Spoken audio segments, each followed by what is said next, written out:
நீங்க வந்து ராங் கட்டுறீங்க இல்லையா? ஆமாங்க. எங்க நீங்க எந்தெந்த ஏரியா கட்டுறீங்க, இல்ல எல்லாம் எந்த ஏரியா கூப்பிட்டாலும் கட்டுவீங்களா? நான் வந்து தமிழ்நாடு, கேரளா, கர்நாடகா எல்லா ஏரியா போவேன். எல்லா ரகமும் கட்டுவேன்.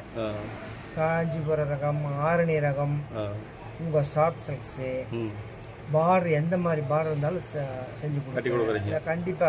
அதே மாதிரி இந்த ஆரணி ரகம் எப்படி, அதாவது எப்படி நீங்க கட்டி கொடுக்கறதுன்னா போனா அன்னைக்கு ஒரே நாள்ல அந்த வேலையை முடிச்சு வருவீங்களா, இல்ல 2-3 நாள் இல்லைங்களா? அது எப்படின்னா இந்த சாஃப்ட் சில்க்ஸ்னா வெறும் செல் பண்ணா ஒரு நாள் காலையில போனா, அது எந்த ஏரியா போனாலும் சரி. இப்போ நான் இருக்கிறது திருப்பூர், அங்கேருந்து வந்து சேலம் போனால் கூட வந்து நான் போய் கட்டி முடிச்சு நைட்டே வீட்டுக்கு போயிடுவேன். இதே வந்து உங்கள் ஆரணி ரகம், காஞ்சிபுரம் ரகம்னா இந்த வெளி வந்து பெந்து கம்பி கட்டுவாங்க. அதை கட்டி கட்டுறதுக்கு எனக்கு மொத்தமாகவே ஒரு இந்த சைடு ஒரு 200 மணிக்கு பார்டரு, அந்த சைடு 200 மணிக்கு பார்டரு, செல்ஃப் வந்து ஒரு 16 செட்டு வரும். எனக்கு ஒரு 3 நாள் நான் அந்த வேலையை முடிச்சுட்டு முடிஞ்சால் அட்டையெல்லாம் இருந்தால் அந்த நெசவு, அந்த வீட்டில் நெசவு நெய்கிறாங்கல்ல, அந்த நண்பரை நெய்ய சொல்லிட்டு நான் டிசைன் பார்த்துட்டே வந்துடுவேன். ஓ, டிசைன் பார்க்குற வரைக்கும் அங்கேயே வெயிட் பண்ணுவேன். சரியா இருக்கான்னு பார்த்துட்டு தான் நீங்க வரீங்க? இல்லை, சரியாகனா நான் அந்த மாதிரி வேலை செய்வேன். அதான் அதனால தானே நீங்க உங்களால் நின்று அதை சரியா இருக்கான்னு பார்க்க முடியும். இல்லைன்னா அசோசமா கட்டி விட்டு சரி நான் இந்த இடத்த விட்டு நான் தான் போகுதுங்கிற மாதிரி போகிற மாதிரி இருக்கும். தொழில் அது வந்து கரெக்டா பண்றதுனால தான் இது நெசவு நம்மள போட்டதை சரிக்கா இருக்கு மாதிரி நம்மளை கூப்பிட்டு ஒரு கேள்வி கேட்க கூடாதுன்னு நீங்க நினைக்கிறதுனால தான் அது நின்று சரியா இருக்கான்னு பார்த்துட்டு போறீங்க. இல்லைன்னா பார்த்துட்டு போக மாட்டீங்களா? நான் வந்து ஏன்னா ஒரு வீட்டுக்குள்ள பூந்தாச்சுன்னா அந்த மிஷின் மேல எடுத்து வச்சு அந்த அட்டை கம்பி மாற்றுறதுல இருந்து துப்பாக்கி கோல் எல்லாமே மாற்ற வரைக்கும் சரிக்கார வேலை செய்ய சொல்லிடுவேன். அது ஏன்னா அந்த அந்த இவ்வளவு பெரிய வேலை வந்து 3 நாள் நான் முடிச்சிருவேன். ஒரு வீட்டுக்குள்ள பூந்தாச்சுன்னா இந்த 2 வேலையை செஞ்சுட்டு போயிட்டு வர்றது அந்த வேலையெல்லாம் இல்லை. அந்த தறிக்கு 3 நாள் ப்ரோக்ராம் செஞ்சேன்னா அந்த 3 நாள் வேலையை முடிச்சுட்டு 3ஆவது நாள் சாயங்காலம் அந்த நபரை வந்து சாமி நீங்கள்லாம் அட்டை போட்டு நீங்க டிசைனை பார்த்துட்டு நான் இந்த டிசைனை வீடியோ எடுத்து அந்த ஓனர் இருக்காங்கல்ல அவங்களுக்கு அனுப்பிச்சுட்டு அவரை பார்த்துட்டு அண்ணா ஓகேன்னு சொல்லிடுவாங்க. அதுக்கப்புறம் தான் நான் வருவேன். அதுக்கப்புறம் சின்ன சின்ன வேலைகள் வந்து அந்த நெசவாளிக்கு தெரியாம இருக்கலாம், என்னை கூப்பிட்டு டவுட் கேட்பாங்க. அதை நீங்க போன் மூலமா சொல்லிட்டீங்கன்னா அவங்க ரெடி பண்ணிட்டு வாட்டம் போட்டுப்பாங்க. Okay super. எல்லா பக்கமும் இது வரைக்கும் நீங்க ராங் கட்டிட்டு வந்த பாடு ஏதோ ஒரு சில ஏதாவது அறுத்தீங்களான்னு சொல்லி எனக்காவது ஃபோன் பண்ணி கேட்பீங்களா? ஆனா எனக்கு நேரம் இருக்காது. அவர்கிட்ட சொல்லுவேன், சாமி நீங்க நெசிட்டீங்கல்ல அந்த ஒரு சீலை அறுத்ததுக்கு அப்புறம் அந்த டிசைனர்ஸ் அனுப்புனா சத்தியமா அனுப்ப மாட்டாங்க. ஏன்னா அவங்க பிஸி ஆயிருவாங்க. உண்மைதான். ஏன்னா ரொம்ப பொழப்பு கட்டுட்டு அந்த ஒரு வாரம் 10 நாள் அந்த பொழப்பு கட்டு இருக்கிறாங்க.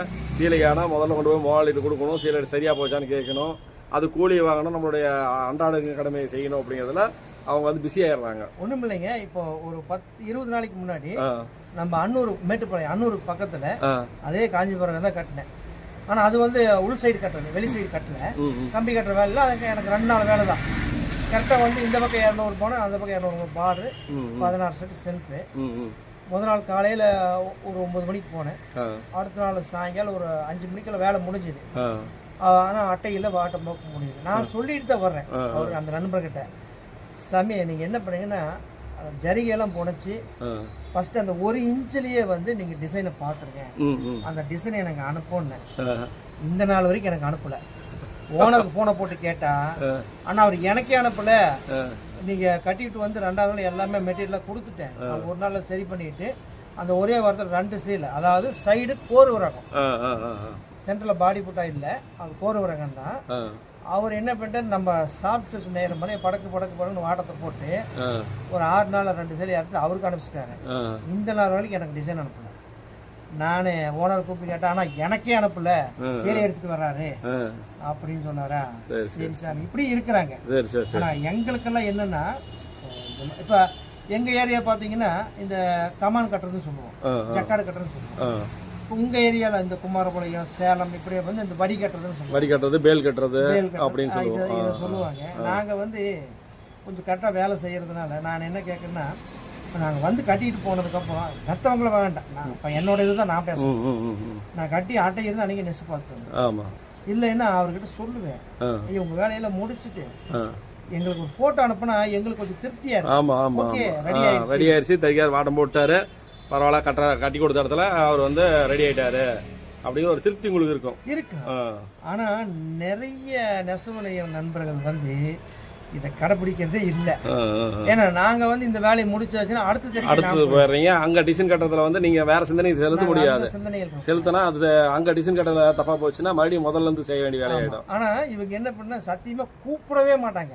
நீங்க வந்து கோரிக்கை வைக்கிறீங்க கூப்பிடுங்கன்னு. கூப்பிடுங்க, நான் கொட்டி கொடுத்துட்டு வந்தா என்னுடைய கட்டிக்கு நான் கொடுத்துட்டு வந்த டிசைன் கரெக்டா வந்துருச்சான்னு எனக்கு ஒரு முறை போன் பண்ணி தெரியப்படுத்துங்க, இல்ல என்னுடைய போன் நம்பருக்கு வாட்ஸ்அப் பண்ணுங்க அப்படின்னு நீங்க வந்து ஒரு கோரிக்கையா வைக்கிறீங்க. வைக்கிறேன். ஆனா வந்து 99% நெசவாளிகள் வந்து அதை செய்யறதே. சரி விடுங்க, இப்ப வீடியோ பாத்துட்டாங்க, இனிமே கண்டிப்பா வந்து அவங்க அனுப்புவாங்க. இல்ல ஏன்னா எங்களுக்கு ஒரு திருப்தி வேணும். எங்களுக்கு வந்து இப்ப நானே ஒரு 10 நாள் கழிச்சு ஒரு போன் பண்ணேன். சரி 10 நாள் கழிச்சு போன் பண்ணிருக்காங்களே என்ன பிரச்சனை என்னன்னு தெரியல கேட்டா நான் சேலை ஆயிடுச்சு அப்படின்னு சொல்லுவாங்க. அப்ப சரி அது வரைக்கும் நானே அப்பதான் எனக்கே சிந்தனை வரும், ஓ இவருக்கு இந்த வேலை செஞ்சிருக்கிறேன், இப்பதான் கூப்பிடுறாங்க, சேலையை அறுத்துட்டு கூப்பிடுவாங்க. நாங்க வந்து இந்த மாதிரி பெரிய பெரிய சின்ன ரகத்துக்கு வேண்டியது சாஃப்ட் சில்க்லாம் வந்து பாத்தீங்கன்னா அது 12 செட்டு மேக்சிமம் வந்து 12 செட்டு தான் வரும். அது இப்போ முன்ன கூட வந்து அதை மலி கொடுத்துட்டு இருந்தோம். இப்போ எல்லாமே குடும்பம் முடிச்சுதான் வந்த ஒரு 7-8 மணி நேரத்துக்கு வேலையை முடிச்சுட்டு போயிடும். அது வந்து தெரியும். நீங்க எப்படி செட்டுக்கு எப்படி வாங்குறீங்க? நான் வந்து அந்த குடும்பம் முடிச்சுக்கு சொல்றதா எதா இருந்தாலும் சரி, சாஃப்ட் சில்க்கு ஒரு செட்டுக்கு 180 ரூபாய், சின்ன பெட்டிக்கு 120 பெட்டிக்கு 180 ரூபாய். 180 ரூபாய். இதே வந்து 240 சக்கடா இருந்தா இப்ப எங்க ஏரியால நாங்க 200 ரூபாய் சார்ஜ் பண்ணுவோம். எங்க ஏரியா இது எல்லாமே எங்க ஏரியாவோட ரேட்டு. இது ஏரியாக்கள் மாறும்போது ரேட்டுகள் வந்து மாறுபடும். இது எங்க ஏரியாதுன்னா நம்ம நீங்க இருக்கிற பகுதியிலேயே இருந்தா கொஞ்சம் கம்மி. இல்ல நாங்க இருக்கிற ஏரியா வந்து இதுதான் ரேட்டு. இதுதான் ரேட்டு. இந்த செட்டுக்கு வந்து சின்ன பெட்டிக்கு 180, பெரிய பெட்டிக்கு 200. அதே மாதிரி இந்த பேட்டு பார்டர் ஒரு முனைக்கு நான் 8 ரூபாய் சார்ஜ் பண்றேன். ஒரு முனைக்கு 8 ரூபாய் சார்ஜ். இது வந்து எங்க திருப்பூர் மாவட்டம் கோவை மாவட்டத்துக்கு உண்டான ரேட். இதுதான் உண்மை. இப்ப வெளியில கூப்பிடுறாங்கன்னு வச்சுக்கோங்க. இப்ப நீங்க இருக்கக்கூடிய இடத்துல இருந்து ஒரு 50 கிலோமீட்டர் தள்ளி ஒருத்தர் கூப்பிடுறாரு, இந்த மாதிரி வந்து எங்களுக்கு கட்டி கொடுக்கணும் வாங்கன்னு கூப்பிட்டா அவர்கிட்ட எக்ஸ்ட்ரா நீங்க எவ்வளவு காசு கேட்பீங்க? கண்டிப்பா வாங்க மாட்டீங்க. கண்டிப்பா வாங்க மாட்டீங்க. பஸ் போக்குவரத்து எல்லாம் இருக்கு, அதெல்லாம் என்ன பண்ணுவீங்க? இது வந்து ஒரு மனசாட்சி இருக்குது. ஒரு 60-70 கிலோமீட்டருக்கு நமக்கு வேண்டியது. ஏன்னா நீங்க உங்க பகுதியில் கட்டுறதுக்கும் இதுக்கும் 50 கிலோமீட்டர் டிராவல்ஸ் பண்றீங்க. அப்படிங்கிறப்ப அந்த பஸ் பேர்ஸ் எல்லாம் ஏதாவது கேட்பீங்களா என்ன ஏதுங்கிறது வந்து அது இந்த வீடியோ மூலமா அவங்களுக்கு விளக்கப்படுத்திட்டா உங்களை அணுகிறதுக்கு அவங்களுக்கு சௌரியமா இருக்கும். உங்ககிட்ட அதுக்கு உண்டான கேள்வி கேட்க வேண்டிய இல்ல என்ன, அதனால நான் இந்த ஒரு கேள்வி கேட்கறேன். அவங்க சார்பா நெசவாளர்கள் சார்பா நான் வந்து ஒரு கேள்வி கேட்கறேன். ஏன்னா ஒரு சில நெசவாளர்கள் வந்து நினைப்பாங்க, சரி அவர் 50 கிலோமீட்டர் தள்ளி வந்திருக்காரு, பஸ் பேர்ஸ் கேட்பாங்களோ இல்ல டிஃபனுக்கு ஏதாவது கேட்பாங்க, இந்த மாதிரி எல்லாம் வந்து கேட்பாங்க. நீங்க எப்படி டிஃபனுக்கெல்லாம் நீங்களே பண்ணிப்பீங்களா இல்ல நெசவாளர் வீட்லயே ஏன்னா நீங்க சாப்பிடுறீங்களா அதை கொடுங்கன்னு சொல்லி சாப்பிட்டுட்டு அப்படியே இது பண்ணிக்கீங்களா? இந்த நாள் வரைக்கும் வந்து இப்ப திருப்பூருக்கும் நம்ம குமாரபாளையத்துக்கும் 55 கிலோமீட்டர். நான் இதுக்கு எந்த சார்ஜும் வாங்குறது இல்லை. இங்க இருக்கிற ஓனருங்க வந்து அது அவருக்கு எல்லாருக்குமே தெரியும். நான் எந்த வீட்டுக்குள்ள போய் வேலை செய்யணும், அங்க என்ன சாப்பாடு அவங்க குடும்பத்துல என்ன செய்யறாங்களோ அந்த சாப்பாடே நீங்க சாப்பிட்டுட்டு இருக்கீங்க. ஏன்னா எந்திரிச்சு வெளியில போனா பொழப்பு கேடும், எனக்கு பொழப்பு கேடும். அதனால அங்கேயே நீ கரைச்சு குடிச்சாலும் சரி எனக்கும் கொடு, கரிச்சோறு போட்டாலும் நீ எனக்கே போடு, நீ செய், நீ என்ன உனக்கு குடும்பத்துக்கு என்ன செய்யறியோ. எனக்கு வந்து பழைய சாப்பாடு செட் ஆகும். அதை நான் நீங்க செஞ்ச தறிக்கார வீட்டுல எல்லாருக்குமே தெரியும். அவங்க வீட்டுல என்ன சூடா சாக்க அதை சோறு போட மாட்டாங்க, அது நெசவாளர்களுக்கு தெரியும். இல்ல ஒரு பேச்சுக்கு நான் சொல்றேன், ஒரு பேச்சுக்கு தான் நான் சொல்றேன் ஒழிய வேற ஒண்ணும் கிடையாது. ஏன்னா நீ அந்த அவங்க வீட்டுல வந்து ஒரு தொழில் பண்ணி கொடுக்கறதுக்கு உண்டான பொருள் ரெடி பண்ணும் போது உரமுறைகளே போட மாட்டாங்க. நீ அவங்களுக்கு வந்து தொழிலுக்கு உண்டான வேலையை செய்ய போற அப்படிங்கிறப்ப உனக்கு கரைச்சி கொடுக்க கண்டிப்பா செய்ய மாட்டாங்க. நெசவாளர்கள் கண்டிப்பா செய்ய மாட்டாங்க. எந்த ஒரு நெசவாளியுமே அந்த ஒரு கேள்வி கேட்டதே இல்லை. அவங்க என்ன சாப்பிடுறாங்களோ அதுதான் ஒட்டுக்கா உட்காந்து சாப்பிடுவோம். ஆனா நான் வந்து இங்க இந்த பவானி இந்த குமாரபாளையம் திருப்பூர் இதுக்கெல்லாம் எந்த ஒரு பஸ் ஃபேர் வாங்குறது இல்ல. வாங்க மாட்டேன். அதே வந்து திருப்பூர் டு சேலம் ரொம்ப மகடிஞ்சு அப்படி எனக்கு போக வர அதுக்கே ஒரு 250 ரூபாய் சார்ஜ். அதுக்கு மட்டும் பஸ் ஃபேர் வந்து நான் அந்த தறியார்கிட்டயே வாங்கிக்கிறேன். சப்போஸ் அவங்க கையில இல்ல கொடுக்க முடியலன்னா அந்த நெசவாளி வந்து ஓனருக்கு போன போட்டு சொல்லியிருக்கேன். எனக்கு வந்து அவங்க பணம் அனுப்பும், அதை சேர்த்து அனுப்பிச்சிடுவாங்க. Okay okay. இந்த நாள் வரைக்கும் அப்படிதான் நான் செஞ்சுட்டு இருக்கிறேன். அதுக்காக வந்து இப்போ நான் சேலம் போறேன் 500 கொடு 400 கொடு அதிகாரம் வந்து நசுக்கிறது இல்லை, அப்படியே நசுக்க மாட்டேன். Okay okay. இந்த நாள் வரைக்கும் ஏன்னா நான் செஞ்ச வேலைகள், நான் செஞ்சிருக்க தறிக்காரு அந்த ஓனருக்கு எல்லாருக்குமே தெரியும். இந்த நாள் வரைக்கும் வந்து இப்போ எங்கள் ஏரியா வந்து பார்த்தீங்கன்னா நான் திருப்பூர் எனக்கு சென்ட்ரு, அந்த சத்தியமங்கலம் தோட்டம்பாளையம் எல்லாமே ஆவரேஜ் பார்த்தீங்கன்னா ஒரு 60 கிலோமீட்டர் தான். இந்த நாள் இந்த 19 வருஷமா வந்து நான் பஸ் ஃபேர்னு வாங்கினதே இல்லை. 75-80 கிலோமீட்டர் தாண்டினால் மட்டும்தான் நானே கேட்பேன், சாமி எனக்கு போக வர ஒரு 250 ரூபாய் சார்ஜ் வருது, எனக்கு அது போக அந்த டைமிங்க, அந்த டைமுக்காக நான் டைமுக்கெல்லாம் கேட்கல, எனக்கு பஸ்ஸுக்கு மட்டும் நீங்கள் அது ஓனரே சொல்லிடுவாங்க. சரி சரி சரி சரி. ஓனர்களே வந்து இப்போ அவர் வருவார் பஸ்ஸுக்கு மட்டும் பணம் கொடுத்துருங்க அப்படின்னு. ஒரு சில நண்பர்கள் வீட்டில் அப்படியே பணம் இருக்காது, ஏன்னா சூழ்நிலைகள் இன்னைக்கு வேறையே இருக்குது. அதனால் வந்து அவங்க வந்து அண்ணா நீங்கள் ஓனர்கிட்டயே வாங்கிக்க சொல்லுவோம். அது நிறைய வீட்டில் நடந்திருக்கு. நான் ஓனருக்கு கூப்பிட்டு சொன்னேன், சரிண்ணா அந்த பில்லு கூட அப்படி சேர்த்து அப்படிங்க. இதனால வரையும் வாங்கிட்டு இருக்கேன். அதுக்காக வந்து ஒருத்தர் வந்து போட்டு ரொம்ப நசுக்கி அவங்க மனசை நோக்கடிச்சு இந்த நாள் வரைக்கும் அப்படி செஞ்சதே கிடையாது. Okay okay. இப்போ நான் வந்து கேரளாலாம் போகிறேன். கேரளா போனால் எனக்கு ஒரு 200 கிலோமீட்டர் மேலே வரும். அவங்களே வந்து ஆனால் சொல்லிடுவாங்க, ஆனால் நீங்கள் காலையில் நேரத்துக்கு இந்த பஸ் ஏறுங்க, வேலை முடிஞ்சிடும், நைட்டு உங்களால் வர முடியாது, அடுத்த நாள் காலையில் நீங்கள் வரணும், உங்களுக்கு போக வர ஒரு 400 ரூபாய் சார்ஜ் ஆகுது, ஒரு 500 ரூபாய் கையில் கொடுத்துருவாங்க. ஏன்னா இடையில ஒரு நாள் டிஃபன் பண்ணுவாங்க. இதை நான் பெங்களூர் போகிறேன். பெங்களூரில் போனீங்கன்னா இங்கிருந்து பெங்களூர் போய் கூட கட்டி கொடுக்குறீங்க. ஆமாம், கேரளா பெங்களூர்லாம் போய் கட்டி கொடுக்குறீங்க. அங்கிருந்து உங்களை கூப்பிட்டாலும் ஃபோன் மூலமா அணுகுனாலும் நீங்க போய் கட்டி கொடுப்பீங்க. ஏன்னா ஏன்னா கேட்கணும், இந்த வீடியோ போடுறேன் இப்போ யூடியூப்ல, என்னோட யூடியூப்ல போட போறேன், எஸ்வாளர் வந்து கண்டிப்பா உங்களுக்கு ஃபோன் பண்ணுவாங்க இந்த வீடியோவை பார்த்துட்டு. ஏன்னா அதனாலதான் நீங்க கட்டுறது எவ்வளவு, என்ன சார்ஜ் எல்லாமே கேட்டுக்கிறேன். நீங்க போய் அங்க போய் எனக்கு ஒவ்வொருத்தரும் வந்து எனக்கு இந்த சாப்பாடு வாங்கிட்டு அந்த சாப்பாடு வாங்கிட்டு சொல்லி கேட்பாங்க. அந்த மாதிரி எல்லாம் தொந்தரவுகள் கிடையாது. உங்க குடும்பத்துல என்ன சாப்பாடு செய்றீங்களோ அதே சாப்பாடு செஞ்சு கொடுத்தா. வந்து இந்த குமாரபாளையத்துல எத்தனை ஓனருக்கு நான் வேலை செய்யறேன், போய் எந்த ஒரு தொந்தரவும் கொடுக்கறதில்ல நீங்க. Okay okay okay. அதே மாதிரி இப்போ திருப்பூர்ல இருந்து இப்போ நங்கவழி கட்ட போறேன். அங்க வந்து சில பேர்த்துக்கு நான் எப்படி கட்டணும்னு தெரியாது. அது எங்க காஞ்சிபுரம் ஓனரை சொல்லி அனுப்பிச்சிருவாரு. அவர் திருப்பூர் வந்து வருவார். அவர் என்ன கேட்குறாரு அதை மட்டும் செஞ்சுங்க. ஏன்னா இது வந்து நான் ரியலாக பார்த்தது. அவங்க நான் வர 2 நாள் ஆகுனேன். அந்த வெளியே வந்து அவங்களே பெந்து கம்பி கட்டிட்டாங்க. அப்புறம் அந்த கமானி இறக்கி மலிக்கு விடணுங்களா 18 செட்டு. முதல் நாள் மத்தியானம் நீங்கள் பஸ் ஏறினா கிட்டத்தட்ட 5 மணி நேரம் ட்ராவல். ஒரு 4 மணிக்கு போயாச்சு, நைட்டில் செட் பண்ணி விட்டு நைட் டிஃபன் பண்ணி தூங்கணும். விடிய காலம் 3 மணிக்கு எழுந்து அடுத்த நாள் மத்தியானம் எந்த பஸ்ஸுக்கு போனால் அந்த பஸ்ஸுக்கு வந்தாச்சு. அவர் பார்த்துட்டு, சாமி எப்படி இப்படி வேலை செய்கிறீங்க, எனக்கு வந்து ஒரு ஆச்சரியமாக இருக்குது அப்படின்ட்டு. அதாவது என்னோட தோற்றத்தை பார்த்துட்டு அவங்க ஒரு மாதிரி நினச்சிட்டாங்க, இவர் கட்டி கொடுப்பாரோ என்னோட இப்படி இருக்காரு, லேட் ஆகுமோ, உடனே வேலையை முடிச்சு கொடுத்துருவாரோ, 2 நாள் வந்து தள்ளி போட்டு போயிடுவாரோ, அதை வறண்டு போயிடுவாரோ, இந்த மாதிரிலாம் நடக்குதில்ல. இதனால் இந்த மாதிரிலாம் நடக்குது. அதனால வந்து அவங்க நினைக்க தோணும். ஏன்னா நீங்க போனால் உங்க வேலையை முடிச்சு கொடுத்துட்டு வந்துடுறீங்க. அதான் ஏன்னா இப்போ இந்த போன வாரத்தில் வந்து 2 ஆணி ரகம் கட்டினேன். ஒவ்வொரு வீட்லேயும் வந்து கரெக்டாக 3 நாள் சைடில் 200 பேட்டு, 17 செட்டு செல்ஃபு, சென்ட்ரல் வந்து 50க்கு 6 50க்கு 6 சென்ட்ரல் பேட்டு, கரெக்டாக 3 நாள் அது முடித்தேன். இன்றைக்கி நெசட் இருக்கிறாங்க.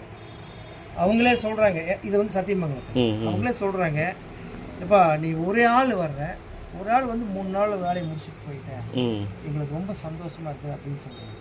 அப்போது நாங்கள் இந்த தொழிலை வந்து நான் ரொம்ப விரும்புகிறேன். நான் பெங்களூரே போய் கட்டினாலும் பஸ் ஃபேரில் அவங்களே கொடுத்துருவாங்க. நானே என்ன கண்டில் போனேன். இப்போ நான் தனியாக போயிட்டுருக்கிறேன். எங்களுக்கு என்னென்னா நைட்டு வண்டி ஏறுவேன், வெளியே அங்கே போயிடுவேன். அங்கே போய் அந்த 12 செட்டா 18 செட்டா நைட் முடிச்சுருவேன். முடிச்சு நைட் வண்டி ஏன்னா அடுத்த நாள் காலையில் வந்துடும். எனக்கு பெங்களூர் போன மாதிரியே தெரியாது. கேரளா போனது அப்படிதான், நான் போகிறதில் வர்றதில் எனக்கு தெரியாது.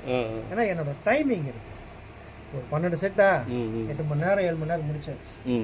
அது மலைக்கு விட்டாலும் சரி, அப்படியே குச்சியில் எடுத்து கட்டினாலும் சரி. சரி சரி, எனக்கு 2 டைமிங் எல்லாம் ஒன்று தான். சரி, அப்போ இந்த வீடியோ வந்து இனிமேல் பார்த்துட்டு மக்கள் வந்து கண்டிப்பாக கூப்பிடுவாங்க. நெசவு தொழிலாளர்கள் போய் அவங்களுக்கு வந்து எந்த ஒரு சிரமம் இல்லாமல் நல்லபடியாக செஞ்சு கொடுங்க. கண்டிப்பாக நம்ம யூடியூப்பில் போடுறோம், ஏன்னா அதனால் வந்து நம்ம யூடியூபுக்கும் நல்ல ஒரு பெருமையாக இருக்கும். அவர் வந்தார், ஏன்னா இதில் கமெண்ட்டில் வந்து சொல்லுவாங்க கண்டிப்பாக வந்து உங்கள் யூடியூப் சேனல் மூலமாக அவரை கூப்பிட்டு அணுகணும், அவங்க வந்து நல்லபடியாக எங்களுக்கு வந்து வேலையை செஞ்சு கொடுத்துட்டு போனார் அப்படின்னு வந்து எங்களுக்கு வந்து அந்த கருத்தை தெரிவிப்பாங்க. ஏன்னா அந்த கருத்தை வந்து தெரியப்படுத்துகிற அளவுக்கு ஒரு நல்ல ஒரு இதாக பண்ணி கொடுத்துருங்க. நெசவாளர்களுக்கு போனீங்கன்னா அவங்களுக்கு சப்போர்ட்டாக இருங்க. ஓகேங்களா? Okay okay. ஏன்னா இந்த தொழிலை வந்து என்னோட உயிராக விரும்புகிறேன். ஒரு வீட்டுக்குள்ளே ஒரு தறிக்கு போனோம்னா அது வந்து அவங்க தறி இல்லை, உள்ள போனதுமே வெளியே வர வரைக்கும் அது என்னோட தறி. இந்த நாள் வரைக்கும் இந்த 19 வருஷ காலமா நான் அப்படிதான் செஞ்சுட்டு இருக்கிறேன். அப்ப அந்த தறியில என்ன நிறை குறை இருக்குதோ எல்லாமே செஞ்சு ஒரு தறி அளந்து பார்க்கறதுல இருந்து காடம் கட்டுறதுல இருந்து எல்லாமே கட்டிட்டு தான் அந்த பேட்டு. அப்ப அதே மாதிரி இப்ப பேட்டே கட்டினாலும் நான் அடுத்தது நான் கை வைக்க மாட்டேன். அவ்வளோ ஒரு முன்னெச்சரிக்கையாக தான் செய்வேன். நான் வெளியே எந்திரிச்சு வரங்காட்டி அந்த லைட்டை மேலே பசை வச்சு விடுறோம்ல, பசை பிரித்து விட்டுட்டு இவங்க அப்படியே வாட்டம் போடணும். அந்த அளவுக்கு வேலை செய்வேன். ஏன்னா அந்த அளவுக்கு அந்த தொழிலை வந்து நான் விரும்புகிறேன். இது வந்து நீங்கள் கட்டி கொடுத்துட்டு வந்தால் தடிக்கார வந்து எந்த ஒரு கையும் வைக்க வேண்டியதில்லை, அப்படியே வாடத்தை போடலாம். ஏன்னா இதுதான் வந்து இந்த நாள் வரைக்கும் செய்கிறேன்.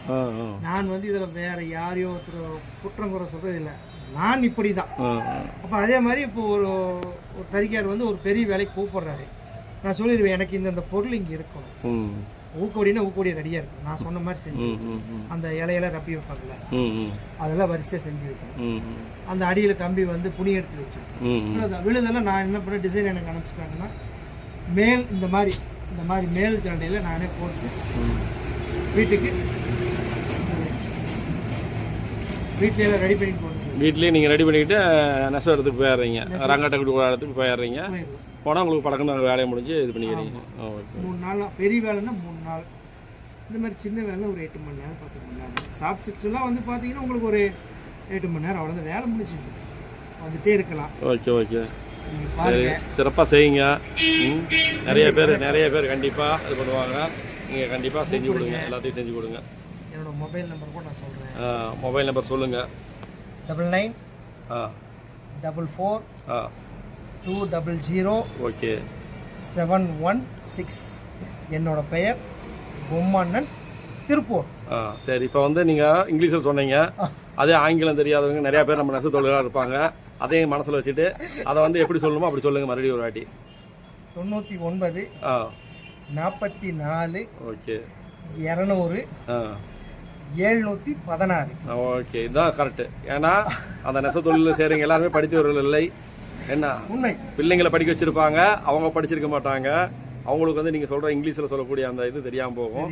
அதனால தான் உங்களை வந்து இப்படி சொல்ல சொன்னேன். அவங்களுக்கு இப்படி வழியில் ஐயா நீங்கள் கேட்டீங்கல்ல, இப்போ நீங்களும் நானும் ஒரே வயசு, நான் ஸ்கூலுக்கே போனதில்லை, எல்லாமே அனுபவம் அறிவு. அவ்வளோதான். உங்களுக்கும் அதுதான் எனக்கும் அவ்வளோதான். சரி, ரொம்ப ரொம்ப ரொம்ப நன்றி.